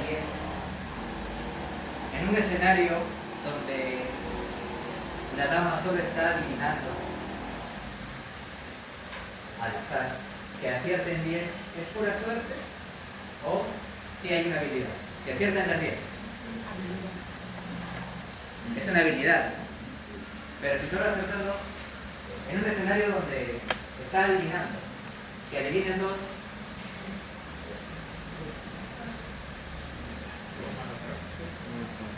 que definitivamente, más bien es más plausible creer que no tiene la habilidad, ¿no? Porque solo acertó al hacer el 2. Esa es una hipótesis nula. Ponerte en el escenario de que en realidad ella está adivinando, ¿con qué probabilidades podría acertar? Si nos ponemos en el escenario de que está adivinando y aciertan las 10, decimos, esta persona sí tiene una gran habilidad para detectar la leche y el té, su paladar está refinado. Pero si aciertan pocas, entonces lo más probable es que en realidad esté adivinando. Ponernos en el escenario contrario nos ayuda a encontrar la hipótesis más que ponernos en el escenario que buscamos. Para eso también hay otro juego, el juego de los cisnes blancos y los cisnes negros. Si yo quisiera si yo quisiera demostrar que todos los cisnes son blancos, no importa que busque y encuentre a 100 cisnes blancos, a 1000 cisnes blancos, a 1 millón de cisnes blancos, basta con que encuentre un cisne negro y la hipótesis se desbarata. Entonces, la mayoría, ese es el principio de falsación de Popper. En toda hipótesis se plantea más si la puedes falsar. La ciencia brilla por eso, porque es falsable. Eso es lo que la diferencia de los dogmas, de las religiones y de cualquier otra creencia pseudocientífica. A ver, Ana, pregúntale y trata de refutar a un psicoanalista. Eso es pseudociencia. Porque la pseudociencia no permite ser falsada. Dirán, no, eso se debe a que él tenía un trauma de pequeño con tu papá, cuando estabas en una fase erógena. Ya, pero ¿y cómo contrasto eso? ¿Cómo lo refuto? No se puede. No es ciencia, es pseudociencia. Entonces de ahí viene el mundo de las hipótesis nulas y hipótesis alternas. Pero es un planteamiento estadístico. ¿Lo van a ver? Sí, en estadística. Pero a la hora de plantear un proyecto no tienen que hacer el planteamiento estadístico, solo digan la hipótesis de lo que ustedes esperan encontrar. Ya de la hipótesis nula, hipótesis alterna, será un ritual que tengan que hacer cuando hagan el planteamiento estadístico. Sin embargo, algo de estadística sí tienen que saber para plantear su hipótesis de investigación, porque, como ya nos hemos dado cuenta, las hipótesis se basan en comparación. Las personas con diabetes contra las personas sin diabetes, ¿quién muere más? Las personas que usan el tratamiento de ultrasonido contra las que no, quién se cura más rápido del gatillamiento de los músculos. Siempre hay comparación, ¿no? Entonces, importa mucho qué cosa es lo que estás comparando y cómo lo estás midiendo para saber cómo redactar tu hipótesis. Si estás midiendo elementos que son más categóricos, cualitativos, estás hablando de porcentajes. Entonces, tu hipótesis es el porcentaje de A de cierta población será mayor al porcentaje de B. El porcentaje de casos de muerte o el porcentaje de muertes en pacientes con diabetes será mayor al porcentaje de muertes de pacientes sin diabetes. Pero tal vez yo no estoy evaluando porcentajes, sino estoy evaluando promedios. Su compañera dijo el tiempo promedio de recuperación en el grupo que recibe el ultrasonido es diferente o mayor o menor, puede ser menor, ¿no? El tiempo promedio de recuperación es menor al tiempo promedio de recuperación en el grupo que no recibe el tratamiento. Puede estar hablando yo de riesgos, que también es una medida estadística y también epidemiológica. El riesgo es una probabilidad pero instantánea, ¿sí? De que ocurra algo, una probabilidad incrementada. Por ejemplo, una cosa es la probabilidad de tener gripe y otra cosa es el riesgo de tener gripe. Entonces, el riesgo de A será mayor o será menor al riesgo de B. La probabilidad de A será mayor o menor o diferente a la probabilidad de B. La tasa, ¿no? Porque la tasa es una medida en el tiempo, ¿no? la tasa en un año, la tasa de muertes en un año, será mayor o menor a la tasa de muertes en el año anterior que estoy comparando, de muerte materna. Entonces, depende de qué cosa estés midiendo, el atributo estadístico puede cambiar y en tanto lo aclares será mejor. Entonces, cuando ustedes planteen sus preguntas, pueden, como todavía no estamos llevando la teoría de estadística, pueden ir con los coaches, con los asesores y decir, estamos midiendo esto, ¿cómo sería la hipótesis más adecuada? Promedio, porcentaje, riesgo, tasa, ¿cómo voy a medir? ¿Cómo voy a medir? Depende del diseño también, ¿no? Hay diseños que te permiten medir tasas, otros diseños solo te permitirán medir porcentajes. Eso será importante también de incluir en su redacción. Bien, estamos justo en el tiempo. Nos vamos con conclusiones, notas finales. Yo les decía que hay ciertas instituciones que, como están dedicadas a la investigación, ellos han planteado ya sus propias normas.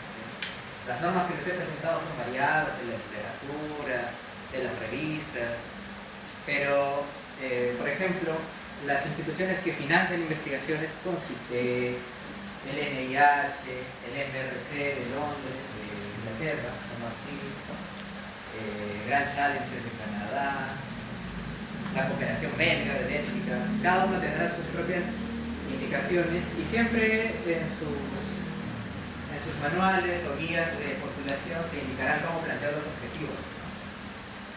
En la mayoría de estos, a ellos les importa o el objetivo o la hipótesis.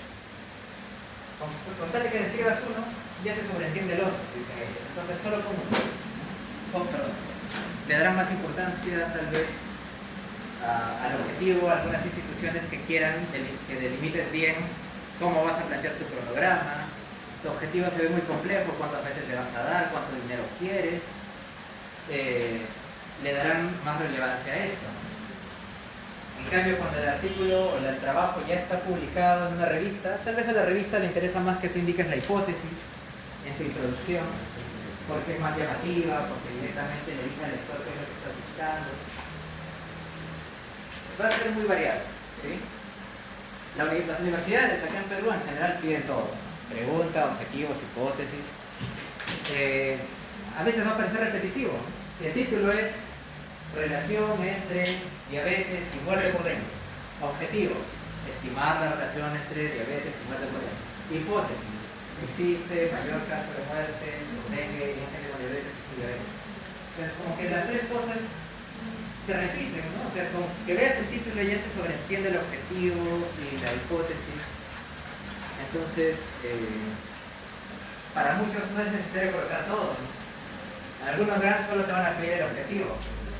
Main aim y secondary aims, o sea, objetivo principal y secundarios.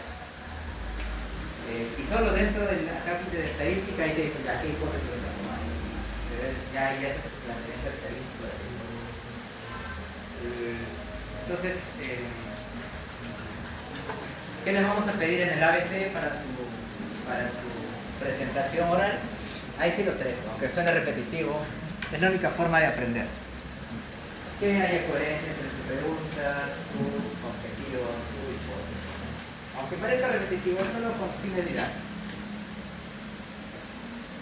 Bien, entonces, con esto hemos visto hipótesis y objetivos. Si hubiera alguna pregunta, alguna duda, algún reclamo, también es válido. Que hace mucho calor, o la siguiente, vamos al auditorio donde sea. También lo podemos escuchar y tener en cuenta. ¿Sí? ¿Alguna pregunta? ¿Duda? Tenemos preguntas en el Zoom. ¿Sí?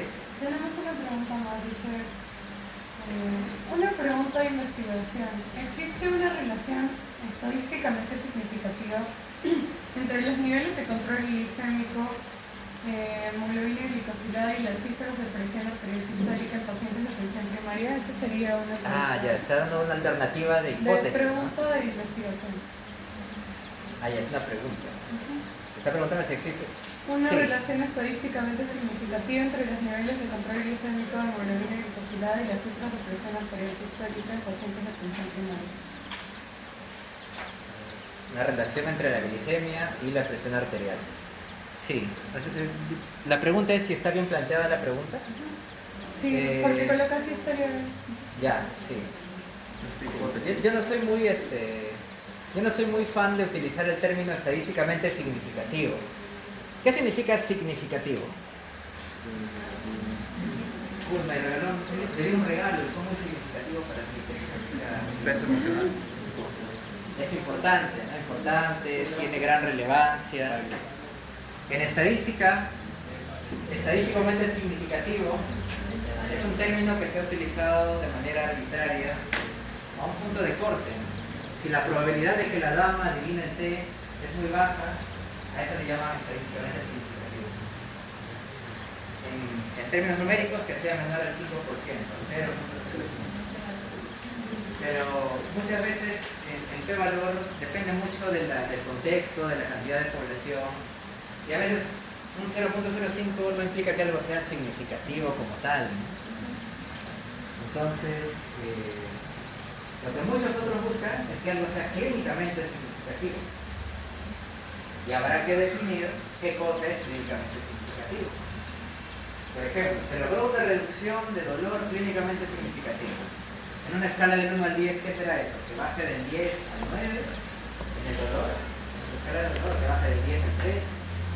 Eso se tiene que definir, ¿no? O sea, ya hay algunos estudios que más o menos definen cuándo es una diferencia clínicamente significativa. Pero tal vez sería mejor mencionar algo así, más entendible, que estadísticamente significativo. Sé que es una costumbre que viene de años utilizar el término estadísticamente significativo, pero eviten usarlo. O simplemente digan, existe una relación entre estas dos cosas. ¿Sí? Incluso si no es significativa estadísticamente, puede ser interesante de explorar. Así que sí, la pregunta está bien planteada, pero sí le quitaría el significativo.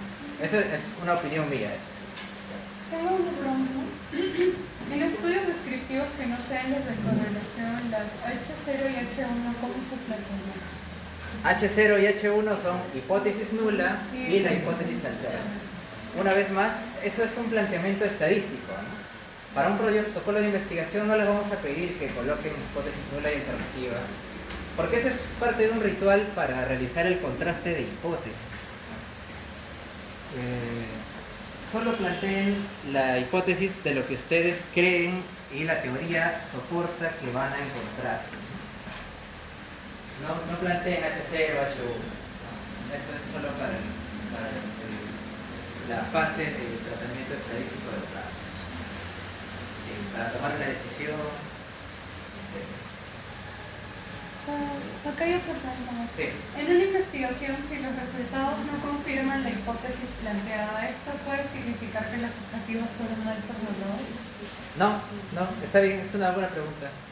Tú puedes plantear cualquier hipótesis y no puedes no encontrar lo que esperabas. De hecho, se suele decir que de 10 estudios, en realidad solo 3 prueban sus hipótesis. La mayoría termina no encontrando relación o eficacia en unas cosas, ¿no? Por eso es que se sigue investigando.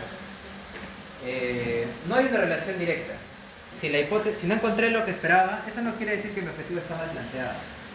Algunos podrían decir, ¿no? Oye, encontré lo contrario de lo que esperaba. En realidad la gente con diabetes moría menos.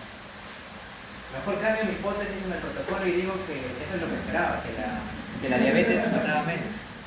A eso se le llama, en inglés le dicen hipótesis data driven. O sea, que ha sido manejada por los datos. La hipótesis que se ha elaborado solo después de encontrar los datos. Porque es algo que no deberíamos hacer, ¿no? No deberíamos plantear una hipótesis después de encontrar algo, sino siempre antes. Y si la data nos refuta, tenemos que preguntarnos por qué. ¿Sí? Puede ser que la diabetes mate menos, porque cuando hicimos el estudio, justo solo encontramos a personas con diabetes en primeros estadios muy tempranos de diabetes. Entonces, compararlos con gente sin diabetes era casi comparar personas muy similares. O todos los diabéticos estaban muy perfectamente controlados, entonces por eso no se murieron más que la gente sin diabetes, ¿no? Pero esa exploración la hacemos precisamente porque encontramos todo lo contrario a lo que esperábamos. ¿Sí? Una data muy clásica es la del sesgo de superviviente, que muchas veces nos da el resultado contrario a lo que esperábamos, ¿no? Por ejemplo, en el sesgo del superviviente, diríamos, en el caso de adultos mayores, los adultos mayores se hospitalizan menos que los jóvenes por el COVID. Y eso es porque he visto una data en el hospital y conté en las camas de hospitalización había poquitos adultos mayores que había más jóvenes. Entonces, mi hipótesis es que es raro, me dice todo lo contrario. Yo esperaría que los adultos mayores más bien estén más hospitalizados que los jóvenes. Tal vez el COVID afecta menos a los adultos mayores. La verdad es que eso es un sesgo del superviviente. Estamos evaluando solo a los adultos mayores vivos, que aguantan una hospitalización, la mayoría muere en casa. Y nos hace pensar que hay pocos hospitalizados, cuando en realidad pues, mató tanto a los adultos mayores que por eso hay pocos hospitalizados y más adultos jóvenes hospitalizados, no porque el ser mayor te proteja del COVID. Entonces, eso también puede darnos un resultado contrario al que esperábamos, ¿no? Y eso no invalida nuestros objetivos, más bien nos hace pensar en más alternativas del qué pudo haber pasado, por qué no salió como yo esperaba. Y eso es lo rico de la ciencia, ¿no? Que se false, que contraste, que busque nuevas explicaciones, que plantee futuras hipótesis, por qué se dio todo lo contrario a lo que yo esperaba, no estoy viendo algo que debería haber visto, etc.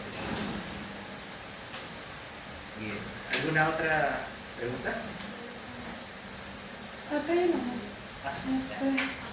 Les están ganando, ¿no? No dejen que les ganen los de virtual. O ustedes están escribiendo por virtual. Pues, estamos en épocas de, yo fuimos virtualidad, de ansiedad social, de no querer levantar la mano, y a veces por Twitter, por Zoom. Una pregunta que no es parte del tema, sino he visto en algunos artículos para hacer mi discusión y dice COVID. Y quería saber cómo lo puedo interpretar. No. Bueno, formalmente, matemáticamente, uno es una razón, una división entre probabilidades complementarias. O sea, por ejemplo, en las apuestas siempre hay la probabilidad de ganar y de perder. Pero si tu chance de ganar es mayor a la de perder, tú apuestas. Entonces, para saber eso, las divides y eso es uno. En el caso de salud sería la chance de enfermar a no enfermar, la chance de exponerse. Porque me pones un rango, por ejemplo, de 1.3 a 1.7. Pero Aquí es 1R. Eso ya es 1R. 1R es una división entre otros. me sale veloz y luego, claro, lo R en el intervalo de confianza, pero me dicen de que se interprete más que nada en porcentajes. Esa es otra pregunta diferente. ¿Qué cosa es un orden? Ya, lo contestamos al final. Lo vemos aparte, si no vamos a mezclar cosas. Hay una pregunta más de la persona que preguntó por lo de la pregunta de investigación entre la relación estadística y significativo. Dice, ¿qué sesgos potenciales podría tener este hipótesis? Eso solo lo sabe el investigador y dónde vaya a realizar la investigación.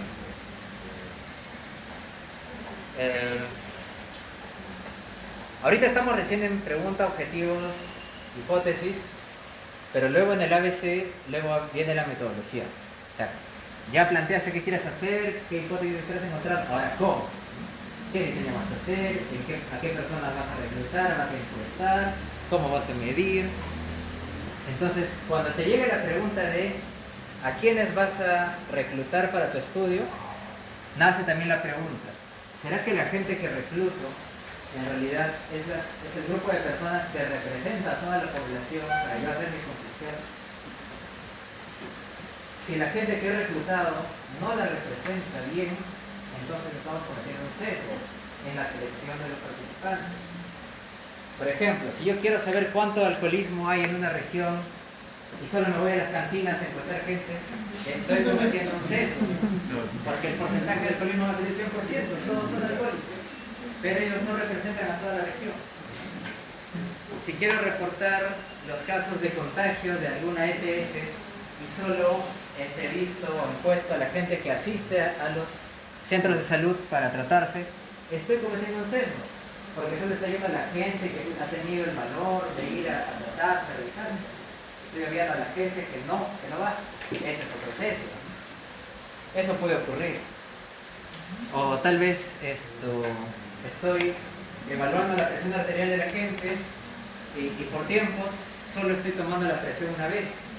Estoy cometiendo un sesgo de medición, porque esa medición puede no ser exacta. Porque tal vez el protocolo me dice que la medición debe ser al menos 3 veces, el brazo tiene que estar en cierta altura. Eso podría ser un sesgo de medición.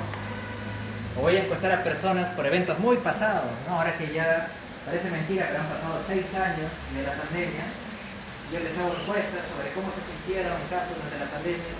Las personas podrían no darme datos correctos, ¿no? Porque ya pasaron 6 años, y eso es otro sesgo de medición, ¿no? Un sesgo de recuerdo, ya no recuerdo. Entonces vamos a ver eso y más detalles cuando ya veamos la metodología de sus proyectos. Quien haya preguntado si qué sesgo puedo encontrar en mi pregunta, puedes encontrar todo. Porque un sesgo lo comete el investigador y un sesgo también lo puede prever. Conociendo qué sesgos existen, puede prever qué acciones tomar para que tu estudio emita conclusiones más fuertes. Y hay una pregunta más de nuestro compañero ¿De quién? Ya, sí. Dice, si recién estoy comenzando, ¿cuál va a ser el error más frecuente al hacer una hipótesis? Eso, que la hipótesis no sea clara, que simplemente diga sí, existe relación, o que al final contestes algo diferente a lo que buscaba el objetivo. Pero en realidad es bueno equivocarse, ¿no? Nada más presenta, la idea es que propongas todas las hipótesis que se te ocurran y que lo discutas frente a alguien que tenga más experiencia.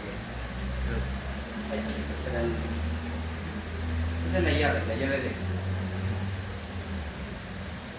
Ya. ¿Algo más sobre objetivos, sobre hipótesis, sobre cómo plantear la pregunta? Estamos. De aquí solo nos faltan unas cuantas clases y les toca presentar. Entonces ella tendrá que presentar sus preguntas, objetivos, su búsqueda bibliográfica, que han encontrado. No confían en el ChatGPT para la búsqueda bibliográfica. ChatGPT inventa. Los ingenieros que estudian la IA ya han descrito el fenómeno como alucinación. ¿Sí? Es un fenómeno formal descrito en la literatura. Las IA generativas alucinan, porque un modelo de IA funciona en base a probabilidades. ¿Cómo es funcionar en base a probabilidades? Imagínense una mesa. Todos se han imaginado una mesa con 4 patas. Nadie se ha imaginado una mesa con 3 patas. Porque puede ser que algunos de ustedes se hayan imaginado una mesa diferente, una mesa voladora. Puede ser, pero la mayoría de ustedes se ha imaginado una mesa con 4 patas. Eso es funcionar en base a probabilidades. Imagínense un gato. Nadie se ha imaginado un gato gigante, un gato con escamas, todos se han imaginado un gato con pelaje.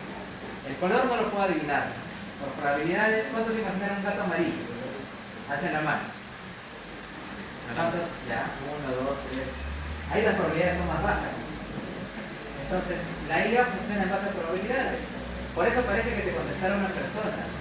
Porque te contesta lo que tú esperas y lo que es más probable que esperar de respuesta. En ese sentido, si le preguntas algo muy complejo, por probabilidades te va a mentir. Y más si tú le direccionas la pregunta. Por ejemplo, le preguntas a tu amigo o amiga que dice saber mucho y no quiere quedar mal. Oye, esta persona dice, oye, a mí me gusta la música clásica. ¿Has escuchado sobre Franz Berg? Le dices, la persona que quiere darse muy dice, sí, claro, que he escuchado todas sus conversaciones. Pero Franz no existe. Tienes razón, no existe, me confundí. Es Schubert. La IA es lo mismo. Tú le dices, oye, ¿me puedes dar una lista de referencias bibliográficas sobre este tema? Diabetes y mortalidad por dengue. Claro, no están. Te da 10. Buscas una, no existe. Buscas el título, no existe, los autores no existen, la revista no existe, pero se inventó nombre, título, página, año, todo te lo dio. Y le dices, oye, IA o GPT, no existe esta referencia. Tienes razón, ¿verdad? No existe. Esta es la que existe. Te da otra que tampoco existe. Entonces, tú tienes que darle el prompt correcto a la IA y decirle, busca en internet la referencia. verifica que sea verdadero. Gracias por el error. Gracias por conocer el error. Acá está la referencia y acá está el enlace. En el mejor de los casos el enlace existe. En el peor de los casos te da un enlace falso. Entonces, eso es la alucinación en la IA. Tengan cuidado a la hora de hacer su búsqueda bibliográfica. Sigan los pasos de la profesora Ana en la búsqueda como operadores, definir bien los elementos de su pregunta, el pico, o si no se abusa del pico, al menos las variables de lo que van a medir. Voy a medir muerte, voy a medir hospitalización, voy a medir casos reportados en historias clínicas, etc. Listo. Ya nos hemos pasado unos minutos. Si no hay más preguntas, ya nos podemos retirar. Nos vemos en la siguiente.